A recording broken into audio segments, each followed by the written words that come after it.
Hello, ഇന്നത്തെ നമ്മുടെ ചടുപടിയെ recipe എന്താണെന്നറിയാമോ? നല്ലൊരു കടലക്കറിയാണ്.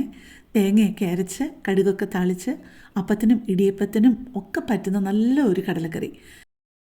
ഞാൻ ഈ കറി വയ്ക്കാനായിട്ട് എടുത്തിരിക്കുന്നത് 2 കപ്പ് കുതിർക്കാത്ത കടലയാണ് എടുത്തിരിക്കുന്നത് കേട്ടോ. അത് തലേ ദിവസം തന്നെ കുതിർത്തിട്ട് നല്ല വൃത്തിയായിട്ട് കഴുകി ഒരു 1/2 ടീസ്പൂൺ മഞ്ഞൾപ്പൊടിയും 1 ടീസ്പൂൺ ലെവലായിട്ട് ഉപ്പും ഇട്ടിട്ട് 6 തൊട്ട് 8 വിസിൽ വരെ നമുക്ക് കുക്ക് ചെയ്യേണ്ടി വരും കേട്ടോ, പ്രഷർ കുക്കറിൽ.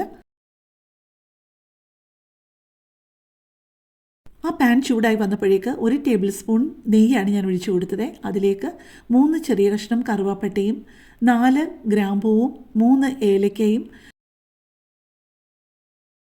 1 ടീസ്പൂൺ പെരിഞ്ജീരകവും ചേർത്ത് അതൊന്ന് മൂപ്പിച്ചെടുക്കണേ. ഒരുപാട് കരിഞ്ഞു പോകാതെ ശ്രദ്ധിക്കണേ. അതിലോട്ട് 1 ടീസ്പൂൺ ചതച്ച വെളുത്തുള്ളിയും 1 ടീസ്പൂൺ ചതച്ച ഇഞ്ചിയും ചേർത്ത് നന്നായിട്ട് വഴറ്റി അതിൻ്റെ സൈഡൊക്കെ ഒന്ന് ബ്രൗൺ കളറാകാൻ തുടങ്ങുമ്പോഴേക്ക് അതിലേക്ക് 3 മീഡിയം വലിപ്പത്തിലുള്ള ഉള്ളി കനം കുറച്ച് അരിഞ്ഞതും ചേർത്ത് ഒന്ന് നന്നായിട്ട് വഴന്ന് അതൊന്ന് ഒതുങ്ങി വരുമ്പോഴേക്കും 1 മീഡിയം വലിപ്പത്തിലുള്ള തക്കാളിയും കൂടെ അതിനകത്തോട്ട് ചേർത്ത് ഒന്ന് വഴറ്റി കൊടുക്കണേ.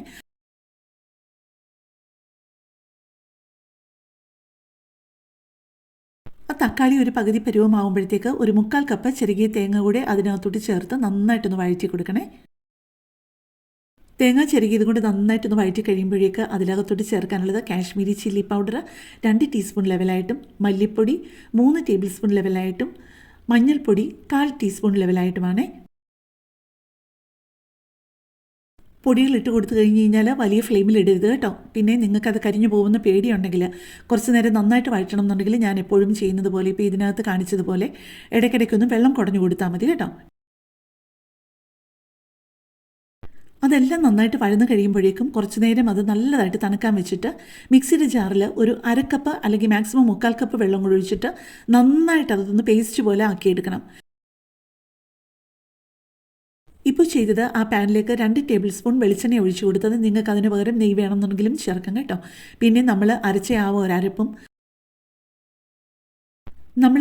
ആ ഒരു മിക്സിയുടെ ജാറ് കഴുകിയ വെള്ളം കൂടെ ചേർത്ത് നന്നായിട്ടൊന്ന് വഴറ്റി കൊടുത്ത ശേഷം നമ്മൾ ആ കടല വേവിച്ച വെള്ളം ഉണ്ടല്ലോ, ആ കുക്ക് ചെയ്ത വെള്ളം കൂടെ ചേർത്ത് നന്നായിട്ടൊന്ന് തിളപ്പിച്ച് കുറച്ച് നേരം കഴിഞ്ഞിട്ട് വേണം നമ്മൾ ഈ വെന്ത് വെച്ച കടല അതിനകത്തോട്ട് ചേർക്കാനായിട്ട്. അരപ്പ് തിളച്ച് കഴിഞ്ഞിട്ടാണല്ലോ നമ്മൾ കടല ഇടുന്നത്.